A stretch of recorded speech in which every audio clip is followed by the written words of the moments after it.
So yan, tapos na pala tayo maglaba. Ito. Nalabahan na natin at aayusin natin yung ating bed ngayon. So, ito, ganito lang ang buhay dito sa Canada. Simple lang. Pero, ano talaga dito, work-oriented sila. At dito, mababait ang mga Canadians. Palabate, binabati ka pag nakikita mo sila sa daan. Pero yun nga lang, busy yung mga tao dito, laging nasa bahay, wala ditong marites, hindi katulad sa Pilipinas, kaya maninibago ka talaga pag nandito ka. Kasi ganito nga ang buhay dito, no?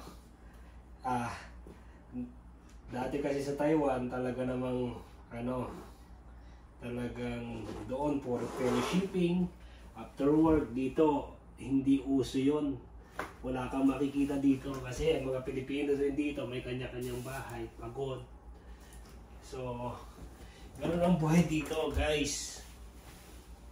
Kaya minsan talaga mararamdaman mo pag nandito ka, bago ka dito sa Canada, dito sa lugar namin, mararamdaman mo talagang nasa abroad ka.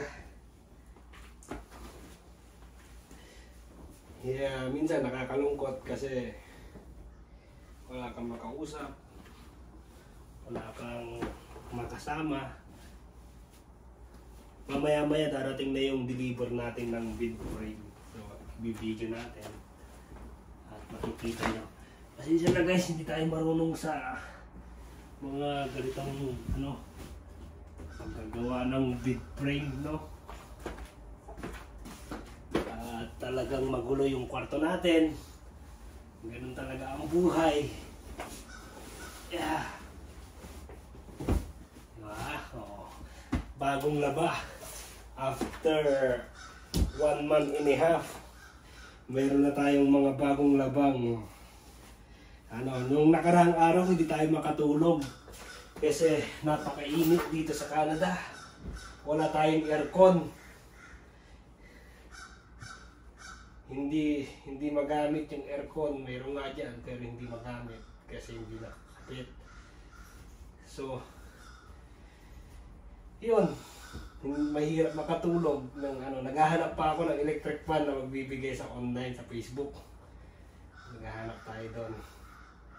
So, ito lang, isa lang yung unan natin. Wala tayong makayakap sa gabi, tsaka ito bigay ng asawa ko. Pang unan ko daw sa aeroplano. So yan, malaking nagawa sa akin yan. Yung na yan, unan na yan. Salamat sa sponsor at pagmamahal ng aking misis, no? So, nakaka-survive naman tayo dito sa Canada. Ganun, pero ganun talaga. Meron akong isang kachat, naghahanap siya ng sasakyan para sa akin. So, praying na maibigay niya yung sasakyan kung meron man, nawa may available. So ngayon lang tayo magtitiklop ng ating mga iba pang mga gamit. Ito sana maayos natin. May dumating na kahit sofa or couch dito sa kwarto, tsaka yung bed frame. Tingnan natin mamaya kung maganda-ganda, maayos at pwede nating magamit dito sa bahay, no? At pag may mga questions kayo dito sa Canada, mag-comment lang kayo dyan sa baba. Do not hesitate to contact me or comment any questions. At sa mga susunod, tuturuan ko rin kayo sa investment sa cryptocurrency, no?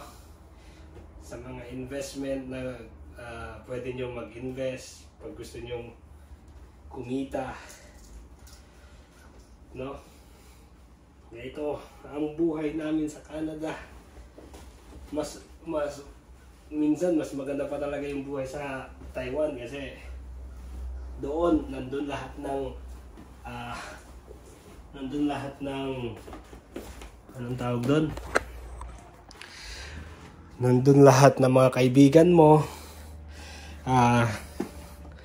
Yung biyahe mabilis lang kahit saan, kahit wala kang sasakyan o motor, kahit saan pwede ka makapunta dito. Napakahirap lumabas, napakahirap mag-shopping. Kagabi nag-shopping tayo, bumili tayo ng ilang mga karne. Tapos sinakay natin sa bike, medyo mahirap talaga. So, ganon, malayo ang buhay dito sa Taiwan. Sa Taiwan, mabilis ang internet dito.